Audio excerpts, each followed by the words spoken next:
As we finish up here with the Age of Exploration, let's finally look at the Columbian Exchange and its role in influencing economic systems and even cultures on both sides of the Atlantic. We call it the Columbian Exchange because obviously it's the point after which Columbus had established European contact to the Americas, and the age of colonization would come upon that part of the world. The exchange itself can be defined as this: the global transfer of goods, plants, animals, and diseases resulting from American colonization. Everything from the tomato and the potato from America going to places like Italy and Ireland in the Old World, to horses, grains, and pigs coming to the New World.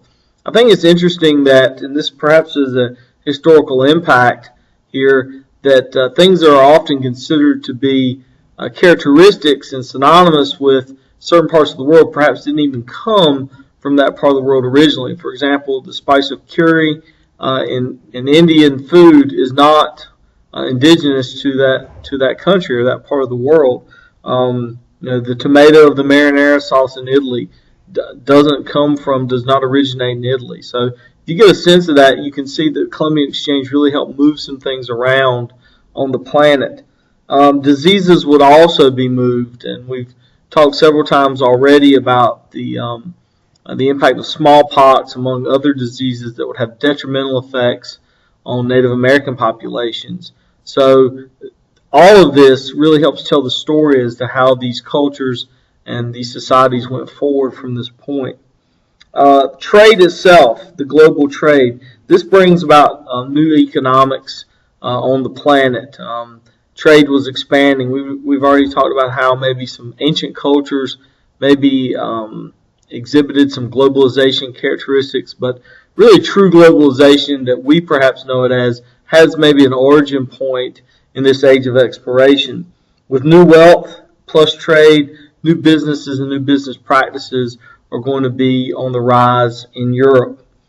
This is going to lead to people trying to take risk in order to gain new wealth. And we often use the term capitalism, and capitalism is taking one's resources and trying to gain a profit through investment. There's no guarantee that it will be successful, but if you can mitigate or lessen the risk, then the chances of success are even greater.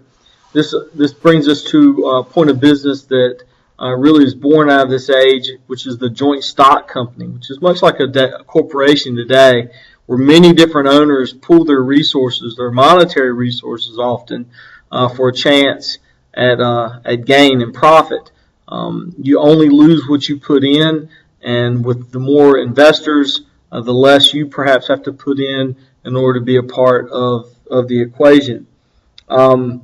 The idea of trade and gaining wealth this way is going to shape the economies of the nations of Europe to one that we will often call mercantilism. And this is going to be dealing with the balance of trade.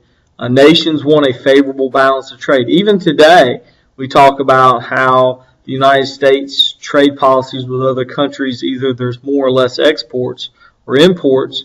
You would like to have more exports. You want to send more out than you're actually having to buy through imports. Well, the idea of mercantilism would say your exports would, of course, be greater than imports, and that's how you create wealth, through the acquisition of gold. This mercantilism will become the dominant motivating force for nations as they establish colonies and really set up policies over those colonies. For example, trade relationships, making sure a great mercantilism definitely fits into colonization, because if you've got a colony, you can take the resources off the colony back to the home country, make finished goods, and sell them back. And if you make it so they can only buy from the home country, then it's kind of a sure thing. So that's a great way to encourage wealth there. Historical impact says this creates the world that we live in today. Cultural characteristics associated with groups of people are often the result of those that have been imported and they're offered availability to thrive. Kind of already said that, but let's just make sure we state it again. And then finally, for trade, the historical impact is this sets the stage for modern economies, and establishes relationships that perhaps even exist today when it comes to interactions. So what about today's economic trends, and what perhaps will they create when it comes to the economies of tomorrow? Thanks.